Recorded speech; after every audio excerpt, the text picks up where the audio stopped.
ದಿನೇ ದಿನೇ ಚಿನ್ನದ ದರ ಏರುವ ಮೂಲಕ ಈಗಾಗಲೇ ಆಭರಣ ಪ್ರಿಯರಿಗೆ ಶಾಕ್ ನೀಡ್ತಾ ಇದೆ. ಇದು ನೇರವಾಗಿ ಇದರ ಸಮಸ್ಯೆ ತಟ್ತಾ ಇರುವಂಥದ್ದು ಅಕ್ಕಸಾಲಿಗರಿಗೆ, ಆಭರಣ ತಯಾರಕರಿಗೆ ಈ ಒಂದು ಎಫೆಕ್ಟ್ ಆಗ್ತಾ ಇದೆ. ನಮ್ಮ ಜೊತೆಗೆ ಆಭರಣ ತಯಾರಕರಾಗಿರುವಂತಹ ಅಕ್ಕಸಾಲಿಗ ಸುಬ್ಬಣ್ಣ ಅವರಿದ್ದಾರೆ, ಅವ್ರನ್ನ ಮಾತಾಡಿಸ್ತೀನಿ ಯಾವ ರೀತಿ ಅವರಿಗೆ ಎಫೆಕ್ಟ್ ಆಗ್ತಾ ಇದೆ ಅನ್ನೋದನ್ನು. ಸರಿಗ ದಿನೇ ದಿನೇ ಚಿನ್ನದ ದರ ಜಾಸ್ತಿ ಆಗ್ತಾ ಇದೆ, ನಿಮಗೂ ಕೂಡ ಗೊತ್ತಿದೆ. ಎಷ್ಟಿತ್ತು ಎಷ್ಟಾಯ್ತು ಇವತ್ತಿಗೆ ಅಂತ? ಹೌದು, ಈಗ ಆಲ್ರೆಡಿ ಯುದ್ಧದ ಕಾರಣದಿಂದಾಗಿ ಈ ಚಿನ್ನದ ದರ ಮುಗಿಲು ಮುಟ್ಟಿದೆ. ಅದರಿಂದಾಗಿ ನಮ್ಮ ಬಿಸ್ನೆಸ್ ಕೂಡ ಸ್ವಲ್ಪ ಕಡಿಮೆ ಆಗಿದೆ. ಆದರೆ ಇವತ್ತು ಮೋದಿಯವರು ಹೇಳಿರೋದ್ರ ಪ್ರಕಾರ ದೇಶಕ್ಕೋಸ್ಕರ ಕೆಲಸ ಮಾಡಬೇಕು ಅಂತ ಹೇಳಿದ್ದಾರೆ. ನಾವು ಅದನ್ನು ಒಪ್ಕೊಳ್ಬೇಕಾಗುತ್ತೆ, ಯಾಕೆಂದರೆ ದೇಶ ಮೊದಲು ಎಲ್ಲದಕ್ಕಿಂತ. ದಯವಿಟ್ಟು ನಾವು ಇಷ್ಟೇ ಕೇಳ್ಕೊಳ್ಳೋದು, ದೇಶ ಮೊದಲು, ಅದರೊಳಗೆ ಜೊತೆಗೆ ನಮ್ಮ ಆಭರಣ ತಯಾರಕರು ಏನಿದ್ದೀವಿ ಅವ್ರನ್ನೂ ಕೂಡ ಸ್ವಲ್ಪ ಗಮನದಲ್ಲಿ ಇಟ್ಕೊಂಡ್ರೆ ಭಾರಿ ಒಳ್ಳೆಯದು. ಏಕೆಂದರೆ ನಮ್ಮದು ಫ್ಯಾಮಿಲಿ, ನಮ್ಮ ಎಲ್ಲ ಆಭರಣ ತಯಾರಕರ ಫ್ಯಾಮಿಲಿಗಳಿರುತ್ತಲ್ಲ, ಅವರು ಬೀದಿಗೆ ಬರಬಾರ್ದು ಈ ಒಂದು ಇದಕ್ಕೋಸ್ಕರ. ಖಂಡಿತ ಆಭರಣ ಏನು ದರ ಈಗಾಗಲೇ ಗಗನ ಮುಟ್ತಾ ಇದೆ, ಇದು ನೇರವಾಗಿ ನಿಮಗೆ ಎಫೆಕ್ಟ್ ಆಗ್ತಾ ಇರೋದು ಹೇಗೆ ಹೇಗೆ ಸಮಸ್ಯೆ ಆಗ್ತಾ ಇದೆ ನಿಮಗೆ ಅಂತ? ಹೀಗೆ ಇದ್ರದ್ದು ಮೊದಲನೇ ಎಫೆಕ್ಟು ನಮಗೆ ಬರುತ್ತೆ. ಯಾಕೆಂತಂದರೆ ಚಿನ್ನ ಕೊಂಡ್ಕೊಳ್ಳೋದು ಕಡಿಮೆ ಆಗುತ್ತೆ, ಅದು ಡೈರೆಕ್ಟ್ ಎಫೆಕ್ಟು ಮ್ಯಾನುಫ್ಯಾಕ್ಚರರ್ಗೆ ಬರೋದು. ಇವಾಗ ಚಿನ್ನದ ಅಂಗಡಿಯವ್ರಿಗಿಂತ ನಾವು ಚಿನ್ನ ಮಾಡೋರಿಗೆ ನಮಗೆ ಆರ್ಡ್ರ್ ಡಿಮ್ಯಾಂಡ್ ಫುಲ್ ಕಡಿಮೆ ಆಗಿಬಿಡ್ತೈತೆ. ಇದೇ ರೀತಿ ಮುಂದುವರೆದ್ರೆ ತುಂಬ ಕಷ್ಟ ಆಗುತ್ತೆ. ನಮ್ಮೆಲ್ಲ ವಿಶ್ವಕರ್ಮ ಸಮಾಜದವ್ರಿಗೆ ತುಂಬ ಕಷ್ಟ ಆಗುತ್ತೆ. ದಯವಿಟ್ಟು ಸ್ವಲ್ಪ ಆಲ್ಟರ್ನೇಟ್, ಈಗ ಕರೋನಾ ಟೈಮಲ್ಲಿ ಬೇರೆ ಬೇರೆ ಆಲ್ಟರ್ನೇಟ್ ಏನಾದರೂ ಯೋಚನೆ ಮಾಡಿದ್ರಲ್ಲ, ಅದೇ ಥರ ನಮಗೂ ಸ್ವಲ್ಪ ಯೋಚನೆ ಮಾಡಿದ್ರೆ ಭಾರಿ ಒಳ್ಳೆಯದು. ನಾವು ಇಂಪ್ಲಿಮೆಂಟ್ ಮಾಡೋದಕ್ಕೆ ನಾವೇನು ವಿರೋಧಿಸ್ತಿಲ್ಲ, ಆದರೆ ಅಟ್ ದ ಸೇಮ್ ಟೈಮು ನಮಗೆ ಆಲ್ಟರ್ನೇಟ್ ಏನಾದರೂ ಒಂದು ತೋರಿಸ್ಕೊಟ್ರೆ ಜೀವನಕ್ಕೆ ಭಾರಿ ಒಳ್ಳೆಯದು.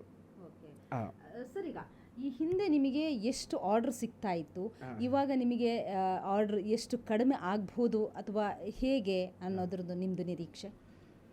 ನಮಗೆ ಮುಂಚೆ ಆರ್ಡ್ರ್ ತುಂಬ ಚೆನ್ನಾಗಿ ಬರ್ತಾಯಿತ್ತು, ಕೈ ತುಂಬ ಕೆಲಸ ಇತ್ತು. ಈ ಯಾವಾಗ ರೇಟ್ ಜಾಸ್ತಿ ಆಯಿತು ದಿನೇ ದಿನೇ ಕಡಿಮೆ ಆಗ್ತಾ ಬರ್ತಾಯಿತ್ತು. ಇದ್ರ ಜೊತೆಗೆ ಈಗ ದೊಡ್ಡ ಪೆಟ್ಟಾಗಿ ಈಗ ಮೋದಿಯವರು ಹೇಳಿರೋದು, ಅದು ನಾವು ಯುದ್ಧ ಆಗ್ತಾ ಇರೋದ್ರಿಂದ ಅವರು ಹೇಳಿದ್ದಾರೆ, ಅದು ನಮ್ಮ ಮೇಲೆ ಡೈರೆಕ್ಟಾಗಿ ಇದು ಮಾಡೋಕ್ಕೆ ಮಾಡ್ತಾಯಿಲ್ಲ. ಜ್ಯುವೆಲ್ಲರಿ ಶಾಪಿಂದ ನಿಮಗೆ ಲಿಂಕ್? ಹೌದು, ಈಗ ಜ್ಯುವೆಲರಿ ಶಾಪಿಂದ ಲಿಂಕ್ ಇರೋದ್ರಿಂದ ಇವಾಗ ಈಗ ಇನ್ನೂ 1 ವರ್ಷ ಅಂತಂದಾಗ ನಾವು ಸ್ವಲ್ಪ ಯೋಚನೆ ಮಾಡೋಂಗಾಗುತ್ತೆ. ಅದಕ್ಕೆ ಪೂರಕವಾಗಿ ಬೇರೆ ಪರ್ಯಾಯ ವ್ಯವಸ್ಥೆ ಮಾಡಿದ್ರೆ ಭಾರಿ ಒಳ್ಳೆಯದು ಅಂತ ನಾನು ಕೇಳ್ಕೊಳ್ತೀನಿ. ನೀವು ಹೇಳಿದಾಗೇನೆ ಅದನ್ನೇ ನಂಬ್ಕೊಂಡು ಜೀವನ ಮಾಡ್ತಾ ಇದ್ದವರು, ಗೋಲ್ಡ್ ರೇಟ್ ಜಾಸ್ತಿ ಆಗ್ತಾ ಇದ್ದ ಹಾಗೇನೆ ಗೋಲ್ಡ್ ಪರ್ಚೇಸ್ ಮಾಡೋರ ಸಂಖ್ಯೆ ಕೂಡ ಕಡಿಮೆ ಆಗ್ತಾ ಹೋಗುತ್ತೆ, ನಿಮಗೂ ಕೂಡ ಪೆಟ್ಟು ಬೀಳುತ್ತೆ. ಸೊ ಇದಕ್ಕೆ ಆಲ್ಟರ್ನೇಟಿವ್ ಅಂತಂದರೆ ಏನು ಅಂತ? ಇದಕ್ಕೆ ಆಲ್ಟರ್ನೇಟಿವ್ ಅದು ಈಗ ಸರ್ಕಾರ ಅವರ ಸ್ಥಿತಿಗತಿಗಳನ್ನ ನೋಡಿ ಅವರೇ ಹೇಳಿದ್ರೆ ಭಾರಿ ಒಳ್ಳೆಯದು. ನಮ್ಮ ಪ್ರಕಾರ ಅವರು ಇವಾಗೇನಾದರೆ ಮಾಸಿಕ ಭತ್ಯೆ ಕೊಡೋದು, ಇವಾಗ ಫಾರ್ ಎಕ್ಸಾಂಪಲ್ ಇವಾಗ ಸಿದ್ದರಾಮಯ್ಯ ಅವರು ತಿಂಗಳಿಗೆ 2,000 ರೂಪಾಯಿ ಮಹಿಳೆಯರಿಗೆ ಕೊಡ್ತಾರಲ್ಲ, ಅದೇ ಥರ ಈಗ ನಮಗೆ ಈಗ ಒಂದು ತಿಂಗಳಿಗೆ ಎಲ್ಲ ವರ್ಕರ್ಸ್ಗೆ ಒಂದು ತಿಂಗಳಿಗೆ ಒಂದು 20,000 ಕೊಡೋ ಹಾಗೆ ಏನಾದರೂ ಒಂದು ಆಲ್ಟರ್ನೇಟ್ ವ್ಯವಸ್ಥೆ. ಅಟ್ಲೀಸ್ಟ್ ಈ 1 ಇಯರ್ಗೆ ನಮಗೇನು ಪ್ರೊಲಾಂಗ್ ಏನು ಬೇಡ. ನಮ್ಮ ಈ ಅವರ ಮೋದಿಯವರ ಇಂಟೆನ್ಷನ್ಗೆ ನಾವು ಸಪೋರ್ಟ್ ಮಾಡ್ತೀವಿ, ಅದಕ್ಕೆ ಪರ್ಯಾಯವಾಗಿ ಅಷ್ಟೇ. ನಾವೇನು ಅದರಿಂದ ಏನು ದೊಡ್ಡದಾಗಿ ಮನೆ ಕಟ್ಟೋಂಥದ್ದು ಇದೇನಿಲ್ಲ, ನಮ್ಮ ಫ್ಯಾಮಿಲಿನ ನೋಡ್ಕೊಳ್ಬೇಕಲ್ವ, ಆ ಒಂದು ಉದ್ದೇಶಕ್ಕೋಸ್ಕರ ಅಷ್ಟೇ.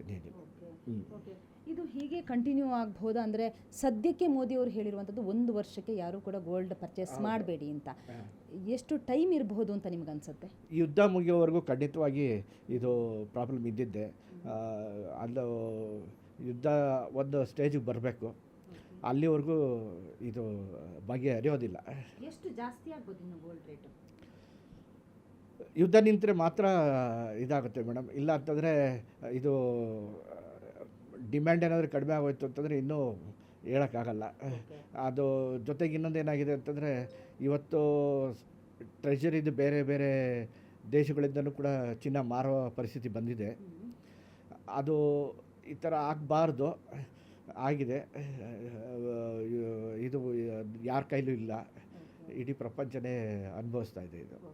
ಸರ್, ಸದ್ಯಕ್ಕೆ ಈಗ ಜನರಲ್ಲಿ ಏನು ಪ್ರಶ್ನೆ ಅಂತಂದರೆ, ಈಗ ರೇಟ್ ಜಾಸ್ತಿ ಆಗಿದೆ, ಯಾರೂ ಕೂಡ ಚಿನ್ನ ಕೊಳ್ಳಬೇಡಿ ಅಂತ ಹೇಳಿದ್ದಾರೆ. ಹಾಗಿದ್ರೆ ಒಂದು ವರ್ಷದ ನಂತರ ಮತ್ತೆ ತುಂಬ ಕುಸಿಯುತ್ತಾ, ಚಿನ್ನ ನಾವು ತುಂಬ ಜಾಸ್ತಿ ಪರ್ಚೇಸ್ ಮಾಡಬಹುದಾ ಅನ್ನುವಂತಹ ಪ್ರಶ್ನೆ ಇದೆ. ಇದಕ್ಕೆ ಇದು ಖಂಡಿತವಾಗಿ ಇವಾಗ ಯುದ್ಧ ನಿಂತರೆ ಖಂಡಿತವಾಗಿ ಇದು ತಿರ್ಗಾ ಚಿನ್ನದ ರೇಟು ಮೇಲೋಗುತ್ತೆ.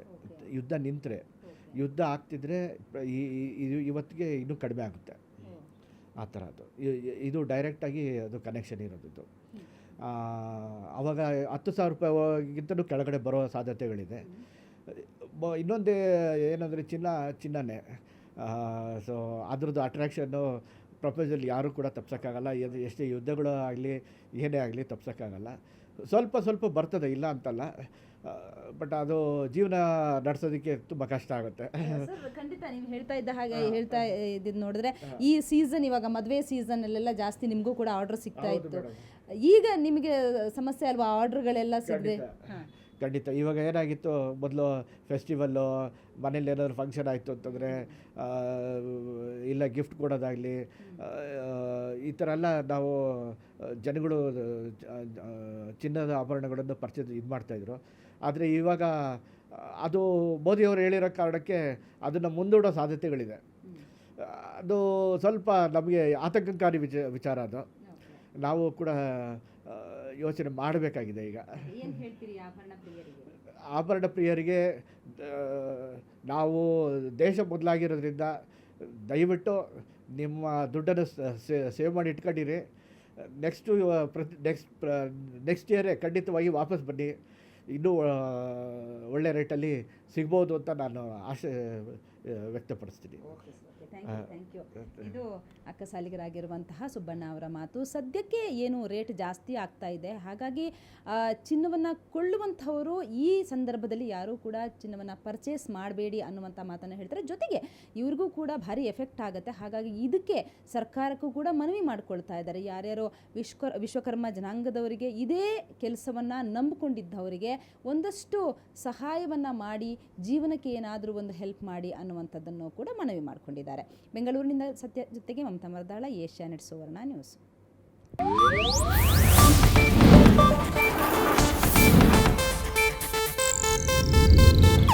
ಇದು ಏಷ್ಯಾನೆಟ್ ನ್ಯೂಸ್ ನೆಟ್ವರ್ಕ್ ಪ್ರಸ್ತುತಿ.